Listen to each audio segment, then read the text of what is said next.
Reaction paper on Aurea of Marissa Reorizo Redburn.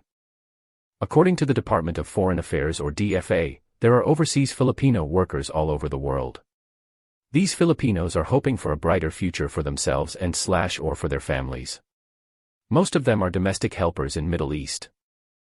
And some of them are cultural dancers in Japan. Many Filipina went to Japan as cultural dancers to help their families in their financial problems. Unfortunately, some of them got tortured by the Japanese men and worst, killed them.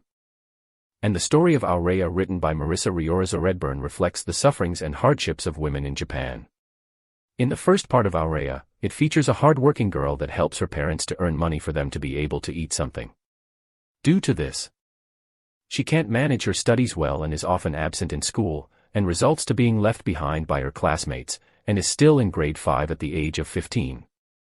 This enforces the idea that women should focus only on house chores, and not necessary to go to school because they will get married eventually. At a very young age, she is already engaged with a man that is older than her and she doesn't love, and was forced by her father to marry him even though she is still a minor because that man gave her father a carabao and $1,000. This represents the power of a father in a family. A father can control all of the members of the family the way he wanted to be, especially his daughters. Fathers can be deceived by a man that is wealthy, thinking that their daughters will have a better life if they marry them without considering their feelings and emotions. Their decisions are quite firm and can't be easily bent. Since Aurea doesn't love her husband, she doesn't allow him to do anything with her. She even wore a denim pants, and prick her husband with her biggest pin every time he gets in the bed with her. This shows resistance of women over men.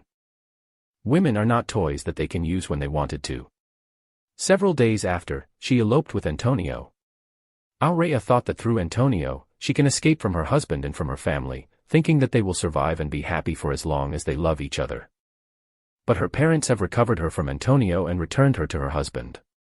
Maybe, they realized that this world is so cruel, and their live for each other is not enough to survive considering the fact that they are both minors. But Aurea ran off again. Not to be with Antonio but to escape from all of her hardships from all the men around her, and to look for opportunities. When Aurea escaped to Manila with a recruiter of domestics, she experienced being molested by her employer's sons, and offers herself to passing men for nightly pleasure to fund her application as a cultural dancer in Japan. These events show lack of options and hope. Knowing that she is not a degree holder or even just elementary graduate, and do not excel academically, she has no courage to find a more decent job with high salary aside from being a cultural dancer in Japan. She thought that the only thing that she can do is to use her body. This enforces the idea that women can do anything even if it is something unethical or immoral just to save themselves from extreme hardships and to change their lives. It also shows that women are dependent on men and can't survive without getting any help from men in the midst of crisis. The story of Aurea is a story of transformation of a simple girl with curly hair, brown complexion, and always carry a huge basket into a sexy woman with long reddish gold hair, red lips, penciled-in black eyebrows, long wave eyelashes, wearing shorts, see-through blouse, rings and anklets, boots, and always carry a leather shoulder bag, due to her work and the money she earned from it. All in all, the story Aurea written by Marissa Reorizo Redburn shows how patriarchal the nature of the Philippines is, and how she was controlled by all the men around her.